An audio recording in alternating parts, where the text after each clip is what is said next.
The avoidant has mastered the art of refusal. Every request becomes a threat. Every ask feels like pressure. Every expression of need triggers their retreat. They've trained those around them to tiptoe, to minimize expectations, to shrink their desires into something manageable enough that it won't send them running.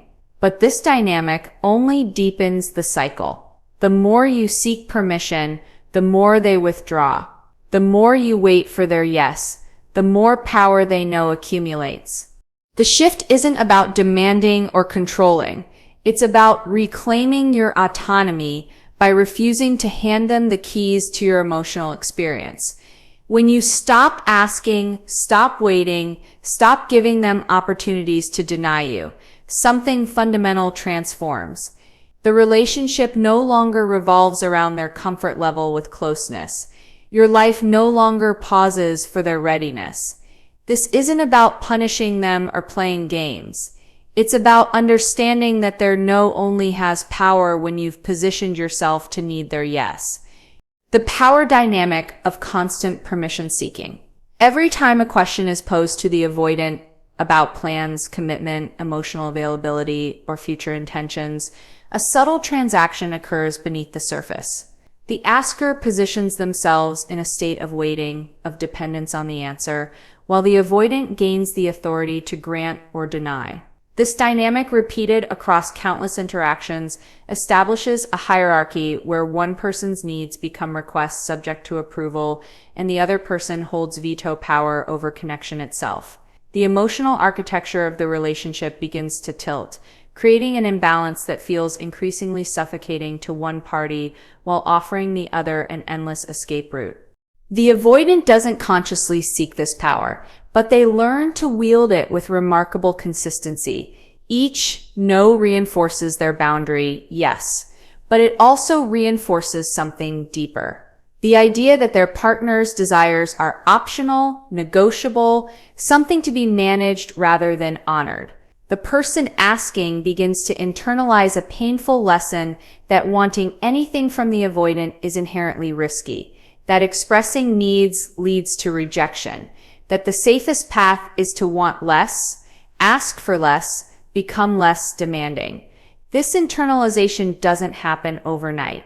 It accumulates through small denials, postponements, vague responses, and the emotional withdrawal that follows any request for more presence, more clarity, more commitment. What makes this dynamic so insidious is its disguise as reasonable boundary setting.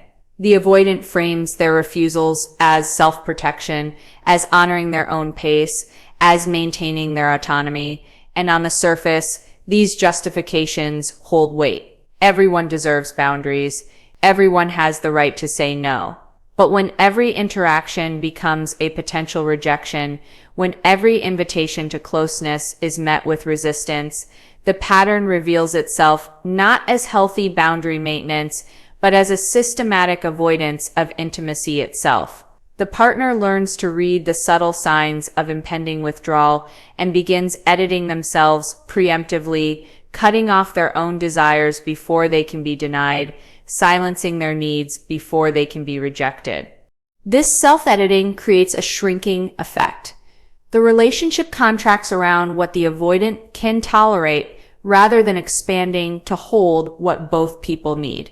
The person doing the asking begins to feel smaller, less entitled to their own emotional reality, less deserving of reciprocity. They may start to believe that their needs are excessive, that their desire for connection is too much, that they are fundamentally too needy. This belief becomes a prison, one where the bars are built from internalized rejection and the fear of hearing no one more time. The avoidant, meanwhile, experiences relief each time their boundary is respected, each time their no is accepted without pushback, each time their partner chooses silence over expression.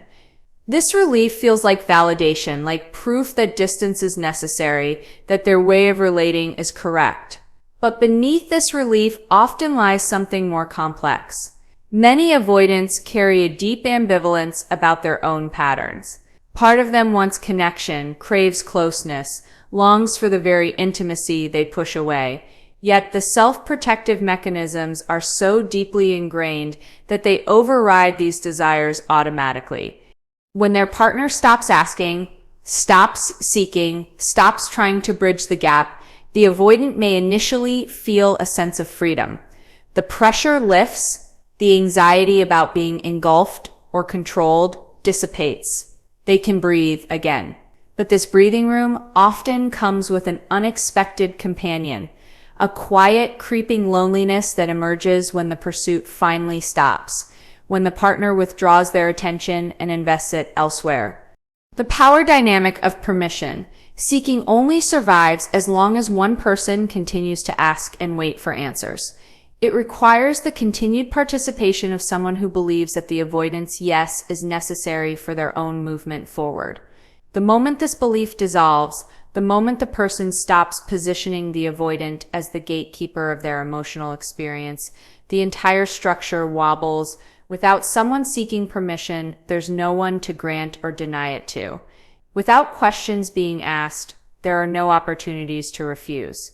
The avoidant finds themselves in unfamiliar territory where their typical defensive maneuvers have nothing to respond to, where their refusal has no audience, where there are no echoes in empty space. This shift doesn't require anger or resentment. It doesn't demand confrontation or ultimatums. It simply requires a fundamental reorientation of where authority over one's own life resides. When the person stops asking the avoidant if they're ready, if they're comfortable, if they're willing, and instead begins moving according to their own inner compass, the power dynamic loses its fuel. The avoidant may not even notice at first. They may assume their partner is simply giving them space, respecting their boundaries more effectively, but over time, as the requests stop coming, as the invitations cease, as the emotional labor of pursuing connection is withdrawn, something in the relational field changes. The avoidant is no longer in the position of responding to bids for closeness. They're in the position of watching someone live their life without waiting for permission. The weight of their own patterns. The avoidant attachment style doesn't emerge in a vacuum. It develops as a sophisticated defense mechanism, a psychological adaptation to environments where emotional expression was met with dismissal, neglect, or inconsistency. The child who learned that their needs would not be met, that their emotions were burdensome, that self-sufficiency was the only reliable path to safety, carries these lessons into adulthood with remarkable fidelity. The patterns become automatic, operating below conscious awareness, shaping every relationship with the same protective strategies that once ensured survival.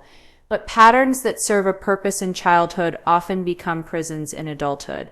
And nowhere is this more evident than when the avoidant finds themselves alone with the consequences of their own withdrawal.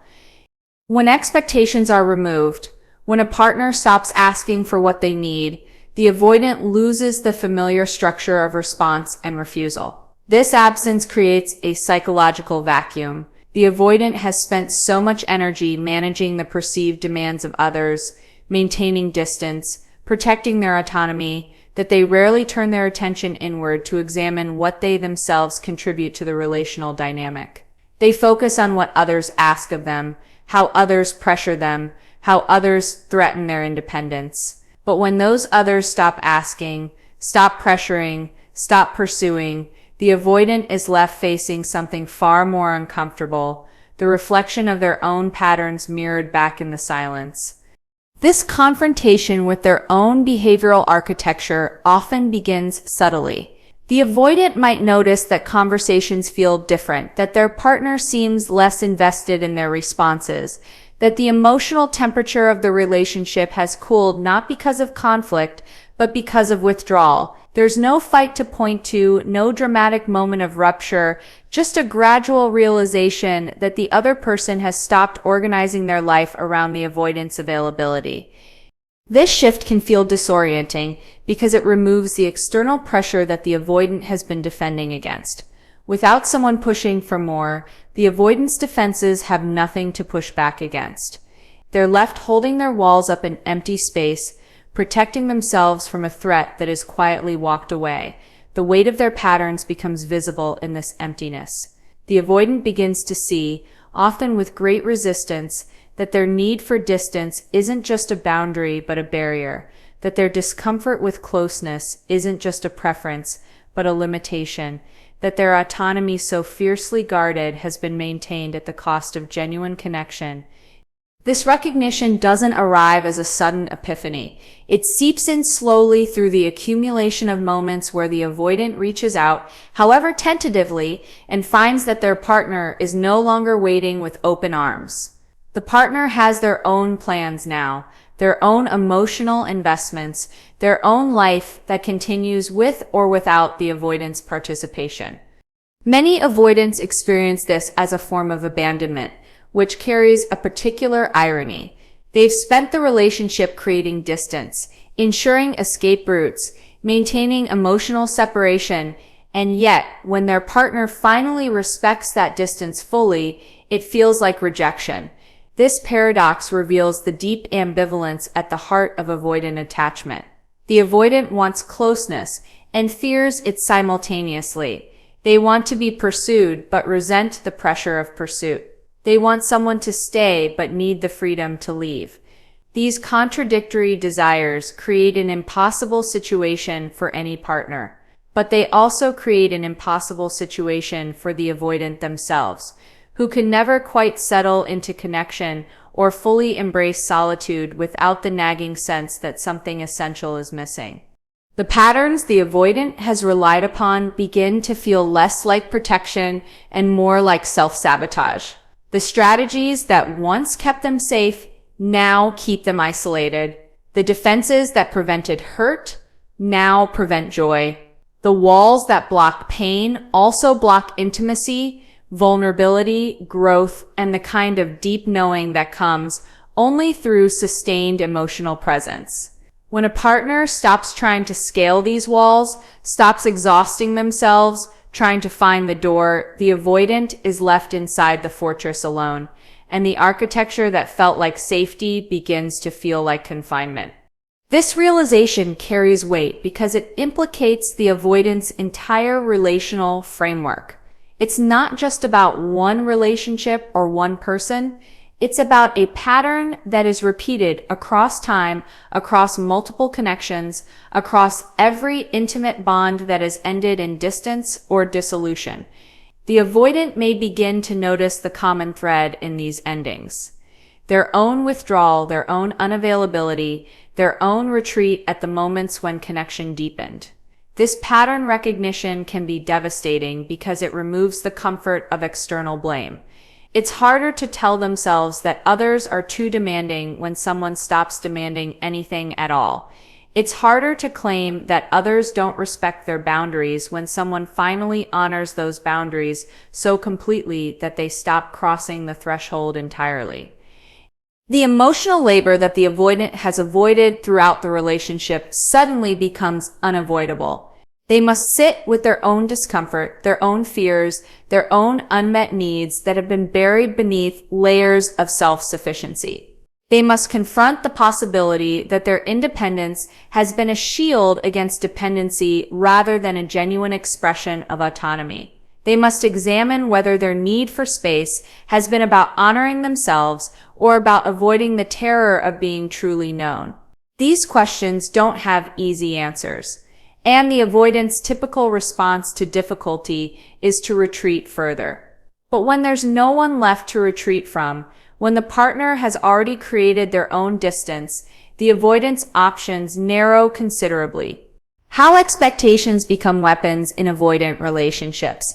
Expectations in relationships serve as the invisible infrastructure of partnership. They communicate what each person needs to feel valued, respected, and loved. They create predictability, reliability, and a sense of mutual investment in the relationship's well-being. For most people, expectations are simply the articulated or unarticulated agreements about how partners will show up for each other. But for the avoidant, expectations transform into something far more threatening. They become pressure, obligation, entrapment. They represent the loss of freedom, the sacrifice of autonomy, the surrender of self to another's needs. This perception turns the ordinary mechanics of partnership into a battlefield where every expectation feels like an attack. The avoidant experiences expectations as demands, even when they're expressed gently, even when they're reasonable, even when they're fundamental to any functional relationship. The expectation of regular communication feels like surveillance. The expectation of quality time feels like consumption of their energy. The expectation of emotional availability feels like an invasion of their inner world. The expectation of commitment feels like a cage closing around their independence.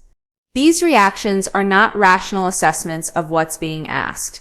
They're triggered responses rooted in deep fears about losing themselves in connection, about being controlled or consumed, about repeating early experiences where their needs were ignored or their autonomy was violated. What makes this dynamic so painful is that the person holding expectations isn't trying to control or trap the avoidant. They're simply asking for the basic elements of partnership: presence, consistency, reciprocity, emotional engagement. But the avoidance nervous system reads these requests as threats, activating defense mechanisms that create distance precisely when closeness is being invited.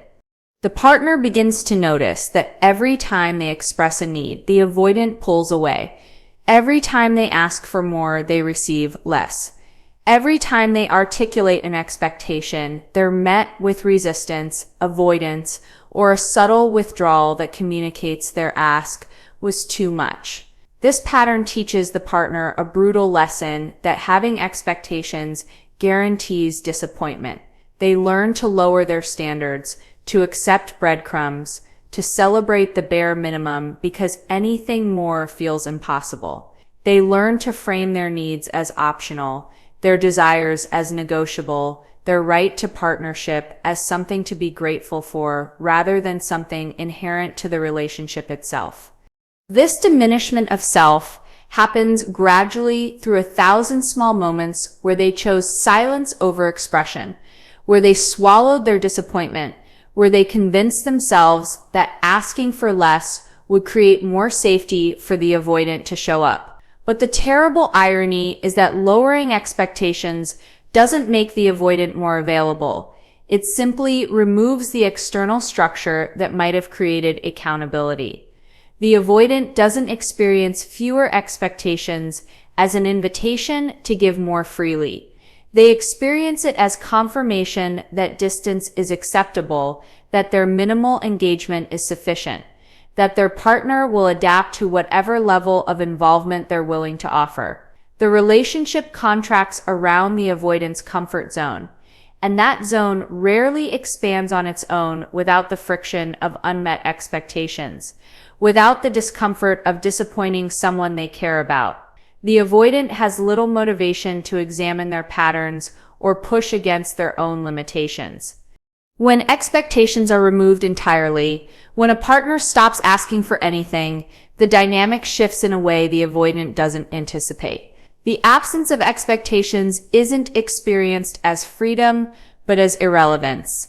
The partner who once organized their emotional life around the avoidant's availability now organizes it around their own needs, their own schedule, their own priorities. They stop waiting for the avoidant to be ready for plans and make plans without them.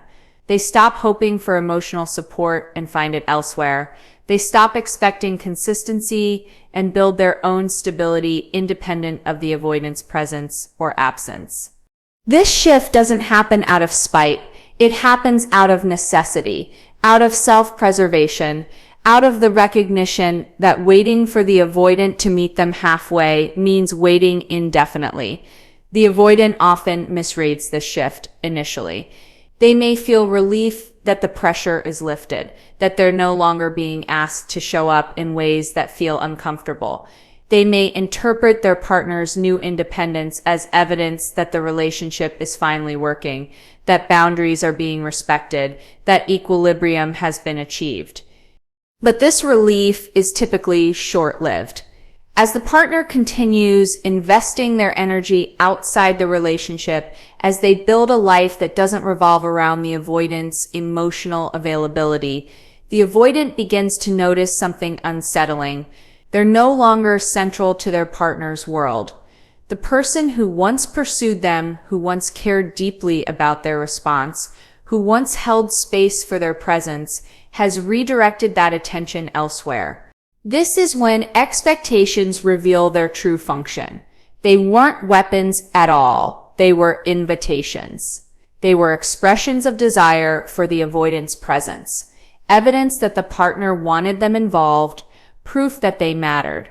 When those expectations disappear, so does the evidence of mattering.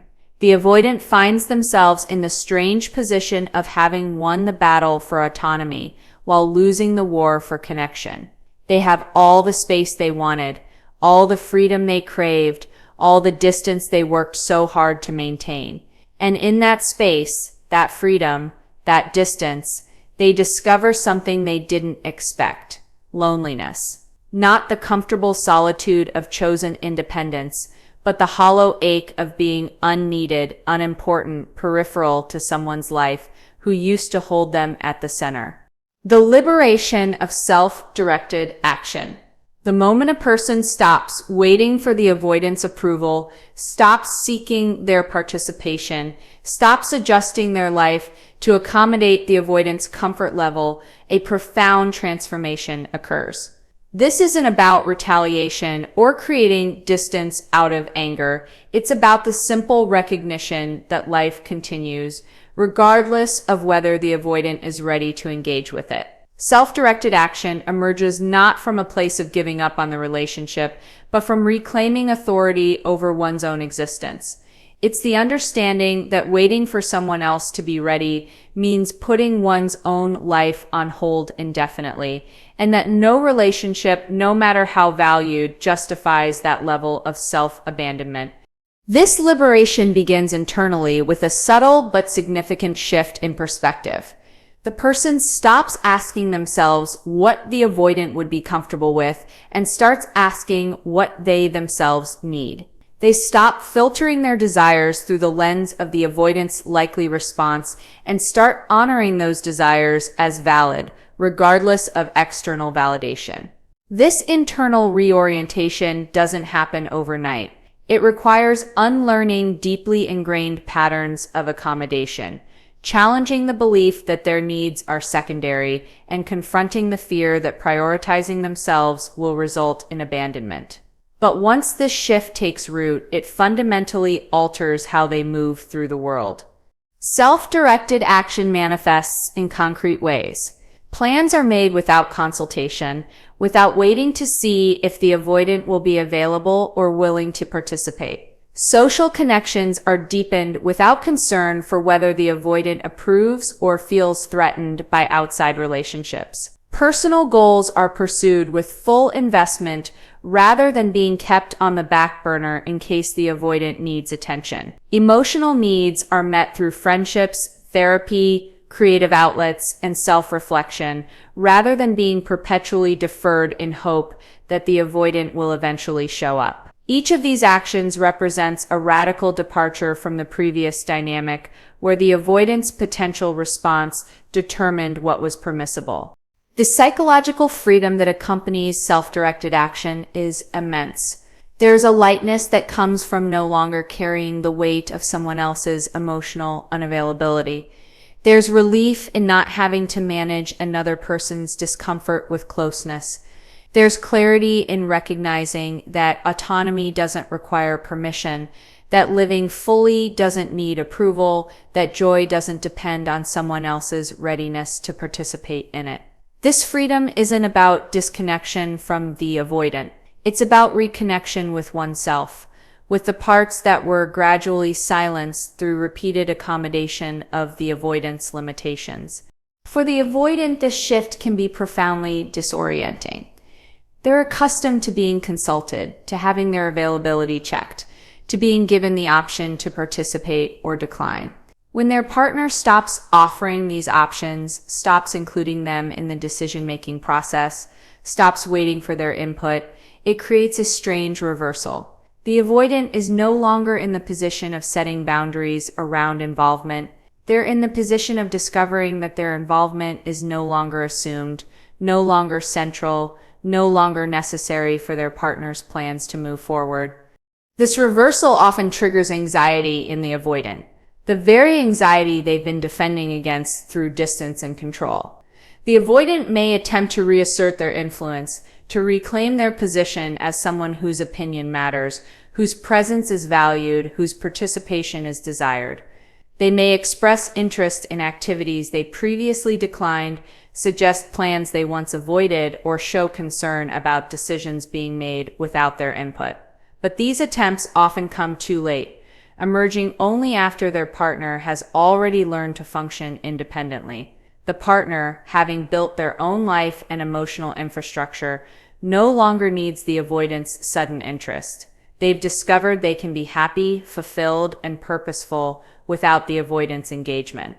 And this discovery cannot be undone. Self-directed action also reveals to the person how much energy they were spending trying to manage the avoidant's emotional state.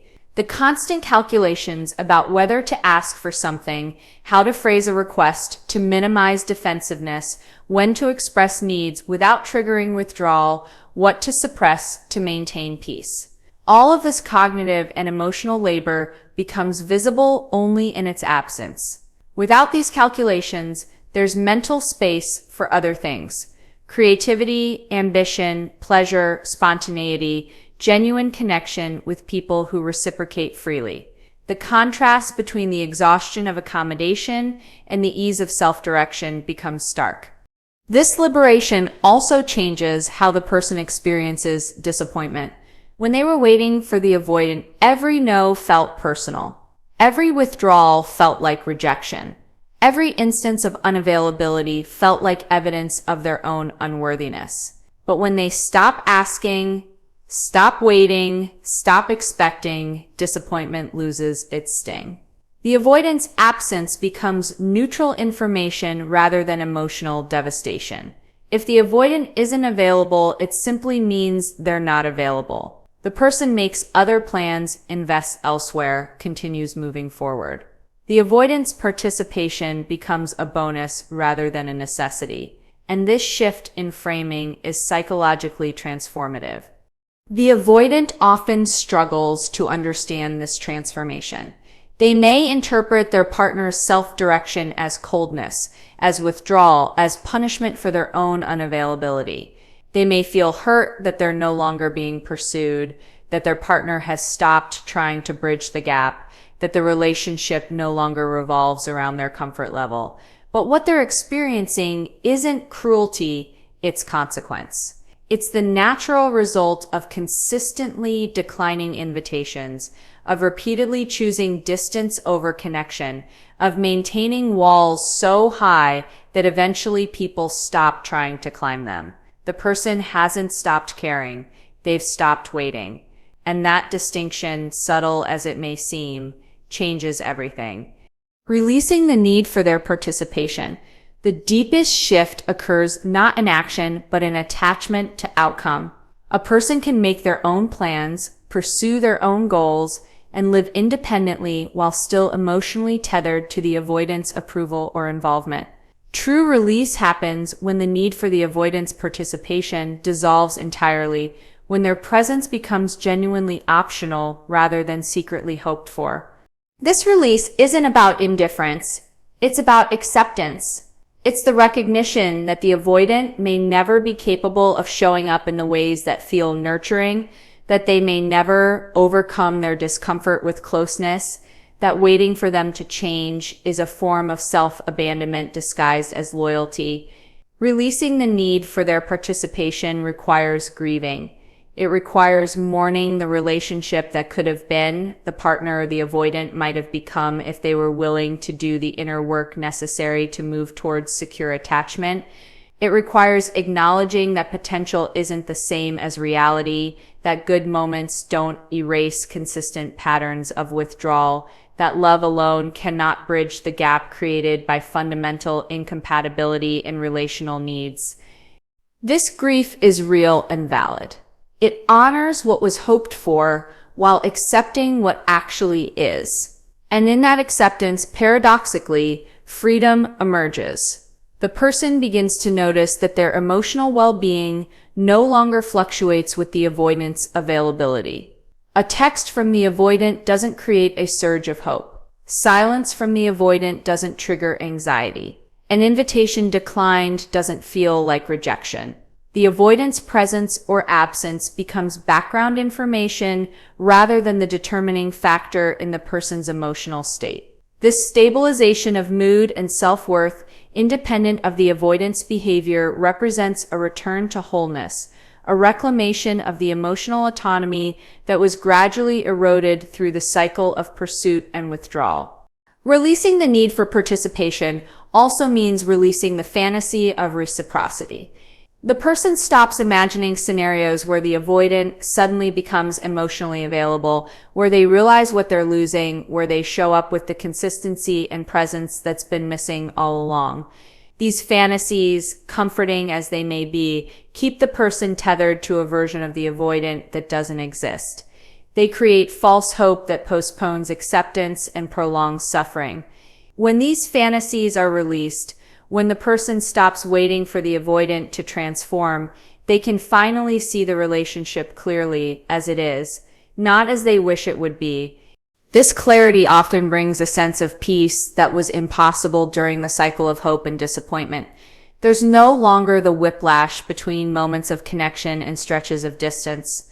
There's no longer the confusion about whether the relationship is working or failing. There's simply acceptance that the avoidant operates within certain limitations, and those limitations make genuine partnership impossible. The person can appreciate what the avoidant is capable of offering without resenting what they're not. They can hold affection for the avoidant as a person while recognizing that affection doesn't obligate them to accept inadequate treatment. For the avoidant, this release can be more unsettling than active anger or visible hurt. When their partner was clearly affected by their unavailability, the avoidant could see their impact, could measure their importance through the other person's distress. But when that distress disappears, when their partner achieves equanimity regardless of the avoidant's choices, the avoidant loses their measure of mattering. They can no longer tell themselves that their partner needs them, that their presence is essential, that their eventual availability will be met with gratitude and relief. The partner has moved beyond needing them. And this realization often triggers the very abandonment fears the avoidant has been defending against all along. The avoidant may escalate attempts at connection precisely when their partner has released the need for it. They may offer more vulnerability, more consistency, more presence than they've shown throughout the relationship. But these offerings often come from a place of fear rather than genuine readiness for intimacy. Their attempts to reclaim the position of importance, to restore the dynamic where they controlled the distance, and their partner waited hopefully. The person who has released the need for participation can see through these attempts. They recognize that momentary increases in availability don't constitute lasting change, that fear of loss doesn't equal capacity for sustained connection, that the avoidance discomfort with their independence doesn't create obligation to return to old patterns.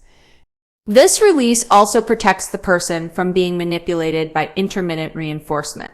The avoidance pattern often includes periods of withdrawal followed by sudden warmth, creating an addictive cycle where the person never knows which version of the avoidant they'll encounter. This unpredictability keeps them hooked, always hoping the warm version will become permanent, always forgiving the cold version because the warm one exists.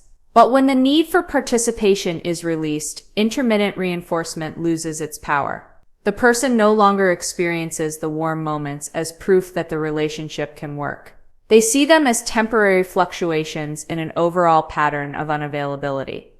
The ultimate release is the release of responsibility for the avoidant's emotional growth.